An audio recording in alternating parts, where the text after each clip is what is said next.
Programa Upgrade News.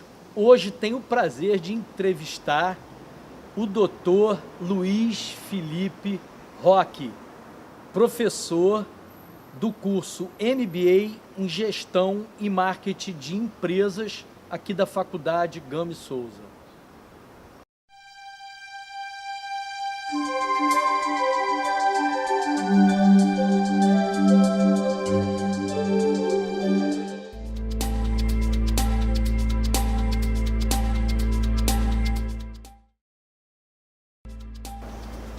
Luiz Felipe, boa tarde. Prazer estar recebendo você aqui.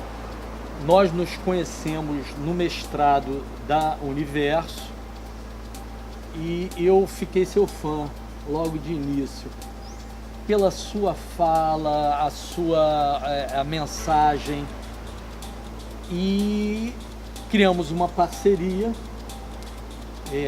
Você está terminando o curso lá, eu também, e estou tendo o prazer de ter a sua presença aqui.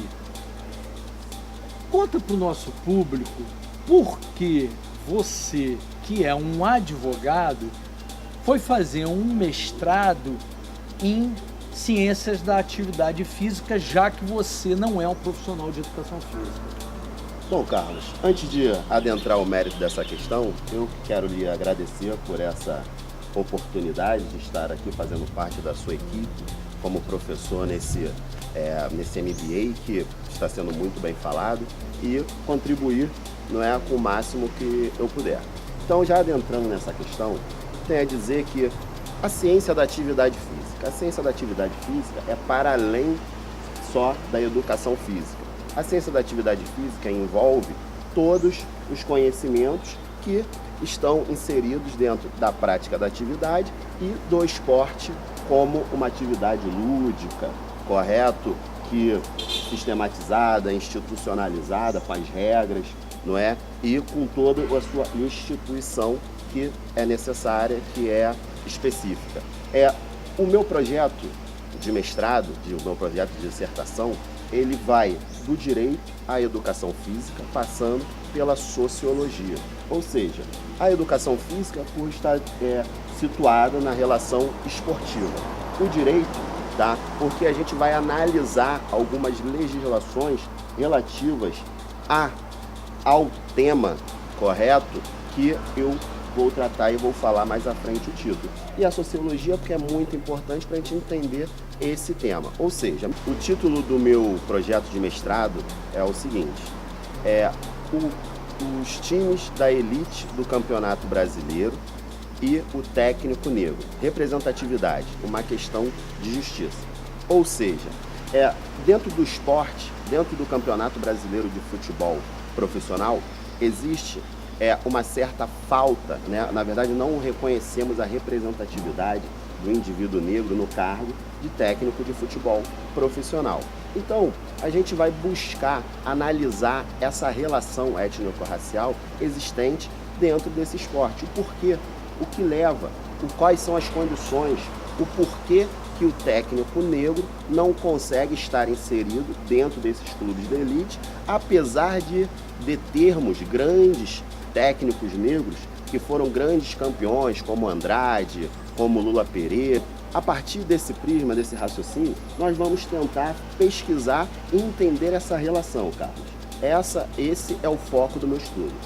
Então, na nossa turma de mestrado lá na Universo, principalmente na aula de Sociologia com o Murad, aconteceram inúmeras discussões em relação ao racismo. Nós temos uma colega, Kátia Malaquias, e você, que advogam muito sobre esse assunto. Eu queria que você discorresse um pouco sobre esse problema do racismo aqui no Brasil, porque a sua ótica me encantou e eu acho que os nossos ouvintes vão gostar dessa sua posição. Pois bem, Carlos, o que a gente tem a dizer? Que é muito difícil se falar em racismo no Brasil. tendo em vista o mito da democracia racial que se dissipou, na verdade, que tenta se eternizar na nossa sociedade, apesar de vermos todos os dias, né, diariamente, quase que diuturnamente, essas relações raciais conflitantes, tá? E as relações sociais que delas se desenvolvem. Ou seja, vamos puxar para a área do esporte. O que vem acontecendo, o que aconteceu nas arenas esportivas, em questão de xingamentos a atletas negros, correto? De xingamentos a outros torcedores, correto? Apenas pelo fato, pela cor da pele, tá?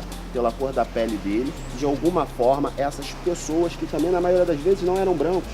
Nós vimos naquela relação conflituosa do goleiro Aranha, onde tinha outros negros chamando ele também de macaco, de crioulo, de outros xingamentos racistas. Mas que coisa, né? Que coisa, mas o que isso significa? Significa que um pensamento dominante, ele transborda a esfera de uma determinada raça. Eu não gosto de usar raça, porque raça é um pouco desqualificante, correto? Que todos a raça para nós é a raça humana. Mas dentro desse prisma dentro desse prisma de discussão, a raça que a gente vem dizendo, seja branca ou negra, correto?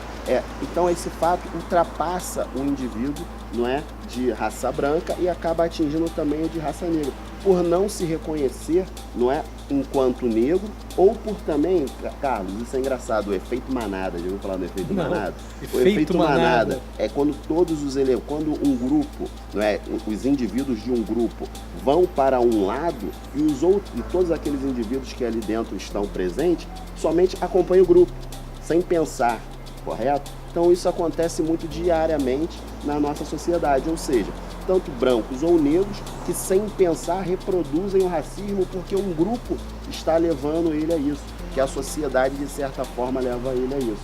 Não que nossa sociedade seja racista, correto? Mas existe a reprodução de instrumentos racistas que de certa forma colocam o negro em posição de desvantagem nas relações sociais. Dr. Roque, existe solução para esse grande problema? Assim, se você tivesse o poder na mão, qual é a sugestão que você daria, qual é o encaminhamento para a gente poder amenizar e melhorar esse problema do racismo aqui no Brasil? Bom, Carlos, não existe panaceia, não é verdade? Mas entendo eu que a educação é o melhor remédio. Educar as futuras gerações, correto? Com o prisma, educar as futuras gerações com um enfoque na aglutinação, na união de todas as raças que formam a nossa nação. Para só assim nós podermos caminhar em frente naquela nação que nós sonhamos, naquela sociedade de primeiro mundo que nós sonhamos. E educação é essencial. E o nosso governo, correto, apesar de todas as mazelas que temos na nossa política, implementou algumas ações para que isso seja realizado, algumas ações afirmativas, seja ela política de cotas para ingresso do negro em concurso público ou para ingresso do indivíduo negro na universidade, bem como leis voltadas ao sistema educacional para o estudo da cultura africana, afrodescendente e afro-brasileira, correto? Através desses estudos nós vamos poder juntar, aglutinar todos os seres existentes na nossa nação, seja branco, negro ou índio, correto? Em busca, daquele objetivo comum, que é viver em felicidade. Só a partir do momento e através da educação que nós nos olharmos e nos reconhecermos como irmãos, é que o racismo, de certa forma, ele vai morrer. Claro, o racismo é uma ideologia de mais de 500 anos, é uma ideia, e as ideias não morrem assim facilmente. Mas nós podemos afastá-las, de certa forma, do nosso convívio social, em uma determinada proporção que seja aceitável. Dr. Roque, eu sei que você é um empresário, é empreendedor, você já atua numa empresa há cerca de 20 anos. Conta pra gente qual é o trabalho que você faz, você é o dono da empresa, enfim, qual é o nicho de atuação nessa área da advocacia? Então, Carlos, Eu atuo há muito tempo, há uns 20 anos, com a advocacia, mas não como advogado, porque eu ainda sou um pouco novo, né? Mas vou chegar lá há 20 anos como advogado. Mas meu pai é advogado desde 1978, então ele tem escritório desde essa época, e eu nasci praticamente dentro desse escritório. Então eu vivencio a advocacia desde os 16 anos, na verdade desde os 15 anos de idade. Que meu pai me levou, meu pai é da época aquele que o filho homem tem que trabalhar, e agradeço a ele a isso, com certeza, mas a partir desse momento que ele me levou para lá, eu comecei a ter um contato com a advocacia. Ingressei na Universidade Cândido Mendes aos 18 anos e me formei aos 23 anos e peguei minha carteira da OAB aos 24 anos. Então, desde os 24 anos como advogado, mas desde os 15 anos como vivência no mundo jurídico e no mundo da advocacia, na militância, no direito civil, direito imobiliário, direito trabalhista. É uma história de sucesso. No mês que vem, nós vamos ter aqui no MBA em Empreendedorismo, Gestão e Marketing de Empresas, a honra de contar com você como professor da disciplina que vai ministrar os conteúdos programáticos da área da gestão de uma empresa, os aspectos jurídicos que constituem a montagem e a continuidade de uma empresa. Conta pra gente como é que você está organizando essa sua aula. Na verdade, são 2 encontros que você vai ministrar. Porque o terceiro é princípios do direito do trabalho. Isso. Certo? Então são 3 encontros, 2 área jurídica, o terceiro também é da área jurídica, mas o tema princípios do direito do trabalho. É apartado, mas não tão. Isso. Explica para os nossos ouvintes do que se trata a sua aula dentro do nosso curso MBA. Bom, primeiro que mais uma vez é um prazer, né, estar presente nesse MBA. Né? Então a gente vai iniciar o nosso primeiro encontro com o desenvolvimento do quê? Dos passos para a formação de uma empresa, correto? Desde do seu registro, constituição, tá? A denominação, designação, a forma, não é, que ela vai estar viva no mundo jurídico, correto? E vamos passar por patente, não é verdade? Por registro de nome, de marcas, não é? E chegaremos até os princípios do direito do trabalho, para que o gestor ele esteja atento a todas as relações trabalhistas que se desenvolvem no interior do seu estabelecimento, para que ele possa estar um pouco calçado, não é verdade, de algumas intempéries que podem surgir no seu caminho empresarial. Terminando o mestrado, você tem o seu escritório de advocacia. Você tem algum plano empreendedor, enfim, algum planejamento para os próximos 5, 10 anos? O que você está pretendendo fazer nessa sua carreira? Bom, Carlos, dentro da área acadêmica, eu vou procurar, não é, esse já é o objetivo, o doutorado, né? Que o estudo não termina nunca, né, cara? Para nós que gostamos disso, gostamos de estudar, gostamos de estar no ambiente acadêmico, isso vai até doutorado e pós-doutorado e até onde mais Deus nos permitir, né, estar caminhando. Já na área profissional, não é na área profissional que eu digo atividade extra-acadêmica, não é verdade?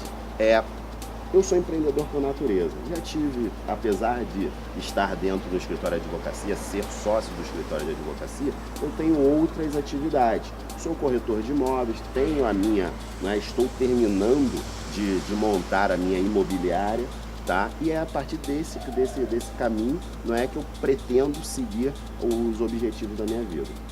Tá certo. Agradeço muitíssimo. Foi um prazer contar com a sua presença no programa. Estamos torcendo para que essas tuas ideias empreendedoras aconteçam e o programa Upgrade News retorna em breve. Um forte abraço. Um abraço.